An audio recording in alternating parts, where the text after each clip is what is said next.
Iran की जानिब से अमरीका और इसराइली जारहत का भरपूर और मुंह तोड़ जवाब देने का सिलसिला जारी है और नवे रोज़ ईरानी अफवाज ने हमलों की 27वीं लहर का आगाज़ कर दिया। तेहरान ने गुज़िश्ता 24 घंटों के दौरान 200 अमरीकी फ़ौजियों की हलाकत और इसराइली नेवल बेस तबाह करने का दावा कर दिया। ईरान ने इसराइल के मुख्तलिफ शहरों पर मिसाइल दाग दिए हैं। तल अवीव समेत मुख्तलिफ शहरों में सायरन बज उठे।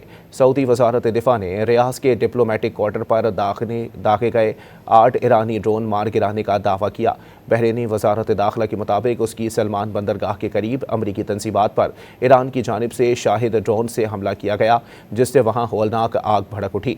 इराकी शहर अरबेल में ईरान ने एक बार फिर अमरीकी ठिकानों को हदफ बना लिया।